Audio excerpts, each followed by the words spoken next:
Libyan militias have seized control of the country's biggest oil terminals after fighting with armed forces. The Benghazi defence brigades occupied the terminals at Ez Sida and Ras Lanuf after government forces retreated.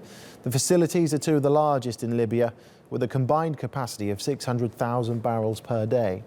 The oil ports were captured and reopened in September by Libyan national forces. Well, earlier I was joined here in the studio by TRT World correspondent Iolo Dafydd and spoke to him about the strategic and the economic importance of the two ports. There's been an attack on Friday. 9 soldiers, which were guarding both of the oil terminals you've just mentioned, have been killed, including wounded soldiers.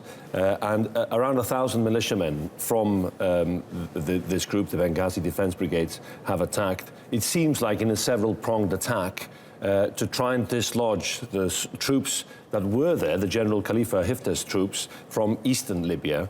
And I think it just reflects the difficulties that any semblance of control, unified control across Libya, is actually finding it really difficult because of the various factions which are fighting in Libya. And this is another example of that fighting and another example of how difficult it is after 5 years of civil war in Libya to have any semblance of cohesive government in the country. So what do we know about this group, the Benghazi Defence Brigades, and any sort of motivations here? Well, the motivation, I think, is to try and control the ports along the coastline in Libya, where the majority of the population live, and also, obviously, to try and control the oil revenue.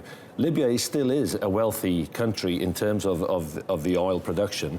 Now, that's obviously fallen back after so many years of chaos, but we can guess, I think, pretty correctly that what the militiamen are after, and not just this group, but other groups as well, including, of course, the various governments which are controlling different parts of Libya, is to try and control the revenue from the oil fields. So we're talking around less than half the capacity of what was produced and generated from these ports before 2011. So now, as that has been creeping up, in terms of exporting oil, there's a revenue to be made there. That's why it's a target. You've mentioned 5 years of chaos was how you described it, the various factions. Can you just put this into context for us? Who is fighting who and where in Libya? Well, what's incredible is that there are 2 parliaments in Libya at the moment and 3 governments. And the latest government is a UN-brokered unity government, so-called, which was formed in 2015.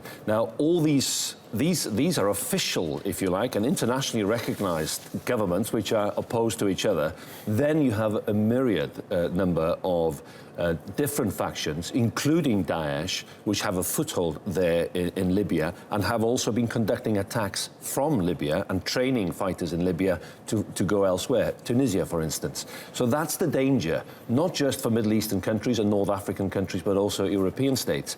And all this dates back to, of course, overthrowing Muammar Gaddafi in 2011 after a 42-year rule as the former army officer. And what's come about since then is absolute chaos. And in that regard, former American President Barack Obama said it is one of the worst mistakes he made in his 8 years in the White House. And I'm sure there'll be other premiers in Europe, in France and in Britain especially, who will also understand that what the European states have done and what NATO has done in Libya hasn't worked at all. That chaos is ongoing, and that chaos, it seems, with this latest bout of fighting by the oil terminals, is getting worse.